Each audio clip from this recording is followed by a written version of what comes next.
So we know that lung cancer is a malignant tumour in the tissue of one or both of the lungs.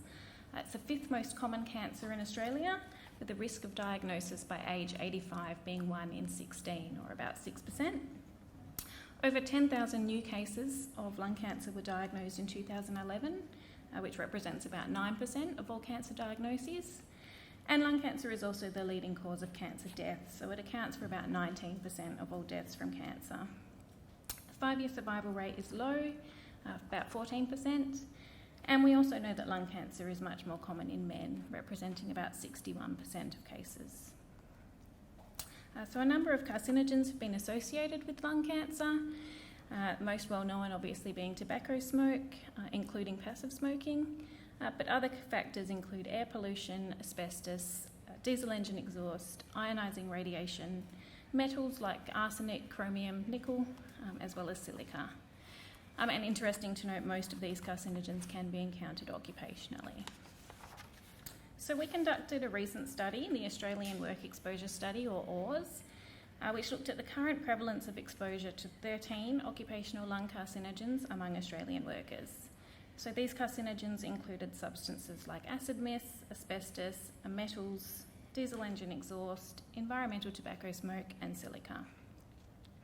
Overall, we found that about 31% of our sample were exposed to at least one lung carcinogen at work. Exposure more likely in males, with about 45% of males exposed compared to females at 13%. Prevalence estimates for the specific carcinogens ranged from 0.02% to 19%, with the highest prevalences found for diesel engine exhaust at 19%, environmental tobacco smoke at 14%, silica at 7%, and polycyclic aromatic hydrocarbons other than vehicle exhaust at 6%. So we extrapolated these numbers to the entire Australian working population and estimated that about 2.9 million workers are exposed to lung carcinogens at work. Many occupational groups were highly exposed to lung carcinogens. Our most commonly exposed groups were miners, so all of the miners in our sample were exposed, and heavy vehicle drivers, 99% exposed, followed by farmers, vehicle tradespeople like mechanics, automobile drivers, so couriers for example, and construction workers. Diesel exhaust was a common exposure in all of these groups, but other common exposures included tobacco smoke in construction workers and drivers, asbestos in vehicle workers, and silica in the miners. So AWRS was able to provide us with detailed information on what lung carcinogens workers are exposed to, who in particular is exposed, and how prevalent those exposures are. However, what's not known is the contribution of current exposure to these carcinogens to the overall risk of lung cancer. So that is the proportion of future lung cancers which can be attributed to current occupational exposure. This information is important. It calls attention to the issue, helps in the planning of policy responses, and can help us to determine which interventions and controls are most likely to be successful in preventing lung cancer. Okay, so the question we're asking in our current study: what proportion of future lung cancers will occur in those people who were occupationally exposed to lung carcinogens in 2012 as a result of their exposure?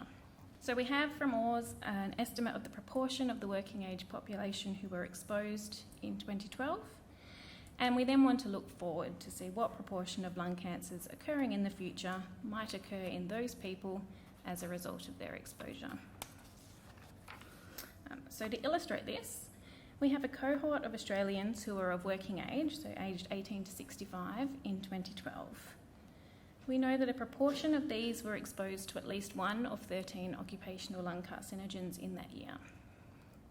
We can then estimate how many lung cancers would occur in this cohort in the future, what proportion would have occurred without any exposure, so the baseline, and then how many would occur in those who were exposed in 2012 as a result of their exposure. And it's this final group here that we're looking to estimate. Okay, so in order to do this, we've used the lifetime risk approach.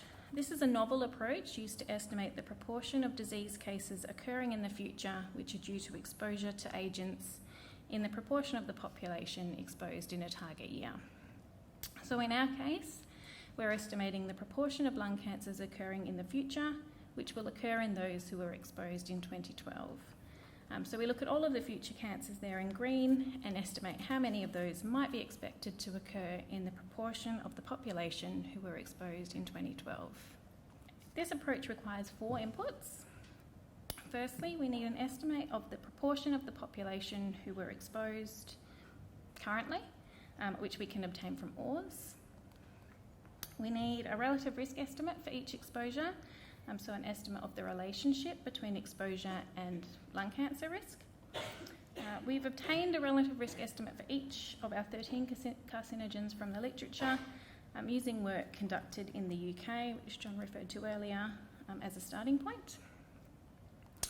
Third required input is an estimate of future lung cancer rates. So we've used current and past incidence rates from the cancer registry and then projected these forward. Finally, we need an estimate of the future person years at risk for our cohort. So we've used mortality rates obtained from the Australian Bureau of Statistics, as well as lung cancer incidence rates to calculate future person years at risk. We then use these 4 inputs to calculate the lifetime risk of lung cancer in our cohort and then in our exposed population. So the first step is to calculate the lifetime risk of lung cancer in our cohort, so in the working age population of Australia. This risk is regardless of exposure and is calculated as the number of cases, or D, divided by the number of people in the population, or N. These calculations are done separately for men and women. We estimated the lifetime risk of lung cancer in our cohort as 5.6% for men and 4.4% for women. This translates to over 408,000 future lung cancers in men and just under 320,000 in women.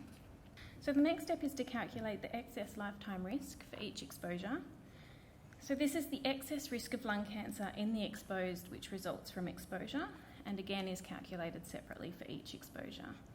The formula looks something like this, takes into account the relative risk, the number of people exposed, number of people in the cohort, and lifetime risk in the cohort. We can then use the excess lifetime risk to calculate the future excess number and future excess fraction for each exposure. So the future excess number, or FEN, is the number of excess cancers occurring in the exposed population, basically the cases attributable to that exposure. And this is calculated as the product of the excess lifetime risk and the number of people exposed. The future excess fraction, or the FEF, is the proportion of future cancers in the exposed population which are due to exposure to that carcinogen. So again, each calculated separately for each carcinogen. We then need to combine the future excess fractions for all exposures to get a final answer to our question. We combine these using the complement of the product of complements, which adjusts for the possibility of simultaneous exposure across carcinogens. We can then get an overall future excess fraction and future excess number. Okay, so this table shows our overall results.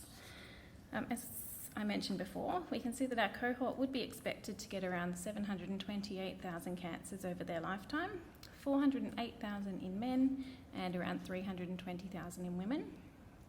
Around 26,000 of those will be in the exposed population and due to exposure, which translates to an overall future excess fraction of 3.6%.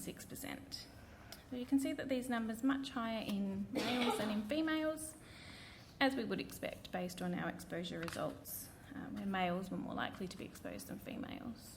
Okay, so the following 2 tables show the results by individual exposure for those exposures which contribute more than 50 cancers to the overall burden.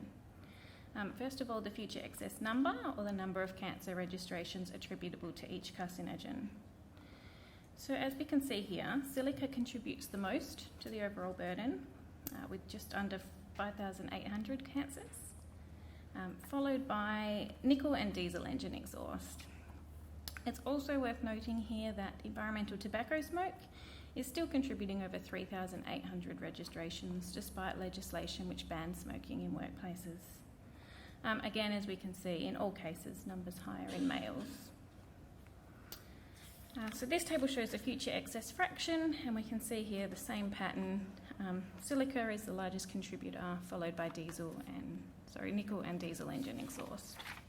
Okay, So as well as answering our question regarding the proportion of future lung cancers which will occur in the exposed population as a result of exposure, we're also able to see where the greatest burden is coming from, or which exposures are leading to the most cancers.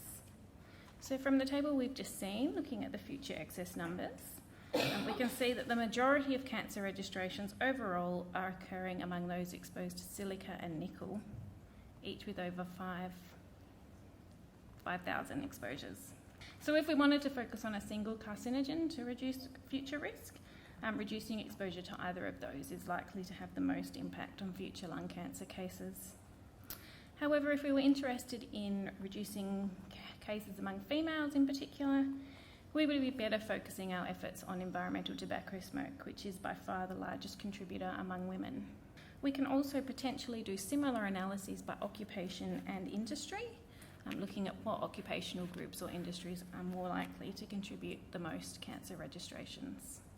So we can also use this model to look at the potential effect of various interventions to reduce exposure to see where our preventive efforts would be best targeted. So we can look at banning particular carcinogens, reducing exposure to carcinogens, and closing high-risk industries, all of which would reduce our overall number of exposed people, whether to one or to multiple carcinogens. We can also look at the effect of changing levels of exposure. So for example, by changing tasks which might lead to high levels of exposure to those that might lead to lower levels, or increasing the use of protective equipment. And we're aiming to look at those interventions in our future work. We do need to note that the model is based on some assumptions. So firstly, we've used current prevalence of exposure to denote the proportion of people who are exposed. This means we assume a normal distribution around this prevalence. So some people may have been exposed for a long time in the past, some will continue to be exposed for a long time in the future, and some will only be exposed for a short time. And this aligns with the definition of exposure used to calculate the relative risks which we used in our calculations. So they look at those who were ever exposed. Our second assumption, which is somewhat related, is that we don't need to take into account the latent period. So as has been mentioned a few times today, generally we assume a period of somewhere between 10 and 50 years between exposure and cancer. But because in this model we assume that some people have already been exposed for a long time in the past, those exposures may actually be contributing to cancer cases now, and so therefore we don't take that latent period into account. And finally, we've used modelled future incidence rates rather than present rates because we know that cancer incidence rates are changing. So for example, reducing smoking rates, and we need to take that into account when we're looking at future cancers. So in conclusion, we've used the lifetime risk approach to estimate the current contribution of current exposure to occupational carcinogens to the overall risk of lung cancer. We've estimated that around 26,000 future lung cancers will occur in those who were exposed in 2012 as a result of their exposure, so about 3.6% of future cases. Our results can also be used to show us where the greatest burden is coming from, which exposures are contributing the most future registrations, as well as occupations and industries. And we can also look at the potential effect of future interventions, which is what we're starting to look at now. Okay, so to conclude, I'd just like to acknowledge the Oars Cancer team, some of whom are here today, as well as our funders. Thank you.